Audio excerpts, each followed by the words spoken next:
Oke, standby, kamera ready, sound ready, 3, 2, 1, action.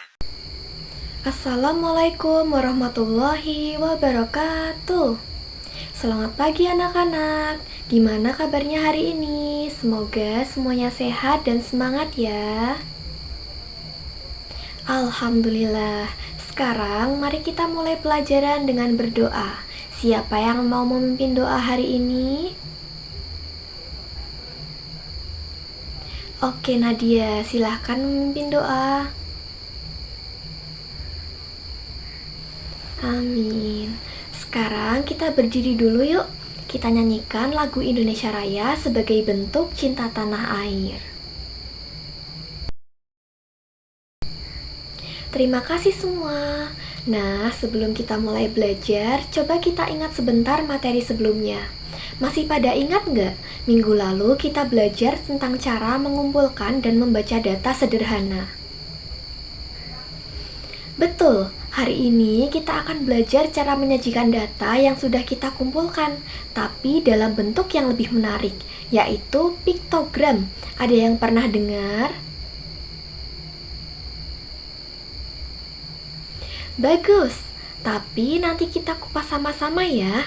Sekarang kita pemanasan dulu. Kita lakukan game kecil yaitu tebak simbol. Kita mulai yuk.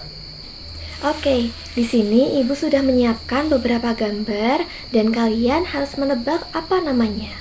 Di sini yang pertama ada gambar apa ya? Jagung. Terus ini donat. Kalau ini kendang. Kalau ini sweater. Kalau ini buku. Kalau ini gitar. Kalau ini segelas susu. Kalau ini kelinci. Kalau ini medali. Kalau ini sepeda motor. Kalau ini orang. Kalau ini bintang. Oke, semuanya hebat ya, bisa nebak. Sekarang coba kalian perhatikan gambar piktogram ini. Menurut kalian, apa informasi yang bisa kita ambil dari gambar ini? Ada berapa kue apem yang bisa terjual hari Senin? Terus kenapa kita pakai gambar, bukannya angka? Nah, jadi hari ini kita akan belajar tentang penyajian data dengan piktogram. Peta konsepnya seperti ini. Untuk menyajikan suatu data, kita bisa menggunakan dua media. Yang pertama ada tabel, kemudian ada diagram. Nah, diagram itu ada dua jenisnya. Yang pertama ada piktogram, terus yang kedua ada diagram batang. Di sini kita akan belajar tentang piktogram dulu ya. Baru di pertemuan berikutnya kita akan belajar tentang diagram batang. Nah, kita belajar tentang tabel dulu. Tabel adalah susunan data dalam bentuk baris dan kolom yang memudahkan kita untuk membaca dan membandingkan informasi. Di bagian tabel itu ada judul untuk menunjukkan isi tabel.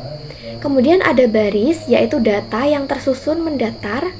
Kemudian ada kolom, data yang tersusun tegak. Lanjutnya, diagram adalah penyajian data dalam bentuk gambar atau grafik agar lebih mudah dipahami. Jenis diagram itu tadi ya, ada diagram batang dan ada piktogram. Apa sih itu piktogram? Jadi, piktogram itu adalah gambar atau simbol yang digunakan untuk mewakili data dalam bentuk yang lebih mudah dipahami. Nah, di sini ada contoh piktogramnya ya. Di sini ada jenis buah dan jumlahnya. Untuk menggantikan angka ya di sini. Nah, kelebihan piktogram itu yang pertama, lebih mudah dipahami karena berbentuk gambar. Yang kedua, cocok untuk data dalam jumlah kecil ya. Jadi nggak bisa kalau datanya itu dalam bentuk ratusan, puluhan, yang di atas 50 itu agak sulit ya. Kemudian di sini untuk membantu anak-anak memahami data dengan lebih cepat.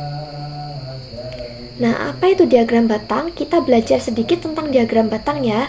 Jadi, diagram batang itu adalah grafik berbentuk batang tegak atau mendatar untuk membandingkan data.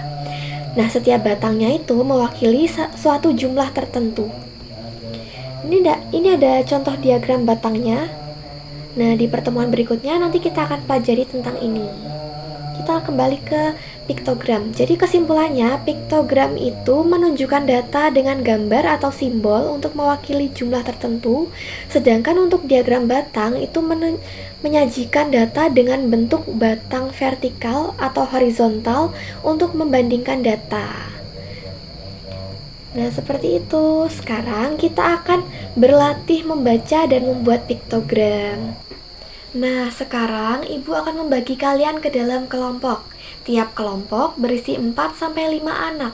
Silakan berkumpul dengan teman-teman satu kelompok. Ibu akan membagikan lembar kerjanya.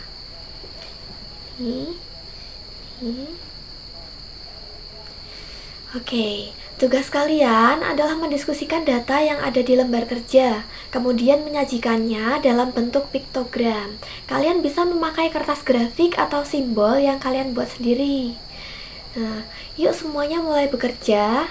Ingat, setiap kelompok harus memilih simbol yang mudah dipahami dan konsisten.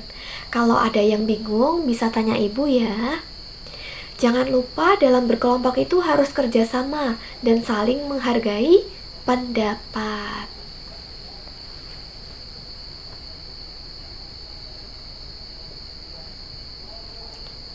Wah, kalian sudah mulai menggambar. Bagus.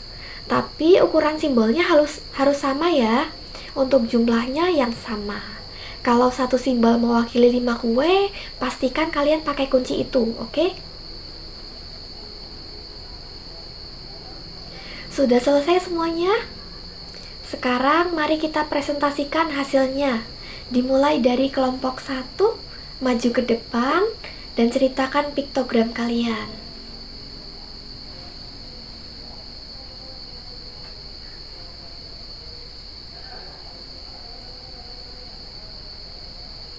Bagus, kelompok 1 sudah memilih simbol dengan baik. Kalau menurut kelompok yang lain, apakah simbolnya cukup jelas untuk dibaca semua orang? Oke. Nah, sekarang kita bahas bersama lagi. Apa sih kelebihan piktogram dibandingkan tabel biasa? Betul, karena lebih mudah dilihat, lebih menarik, dan lebih cepat dipahami. Tapi tetap apa? Harus rapi dan konsisten. Sebagai penutup, sekarang Ibu minta kalian mengerjakan tes individu yang akan Ibu bagikan. Isinya ada 10 soal pilihan ganda tentang materi yang kita pelajari tadi. Ibu bagikan ya. Nggak boleh mencotek ya. Oke, semua sudah selesai. Sebelum kita akhiri, isi dulu lembar refleksi singkatnya ya.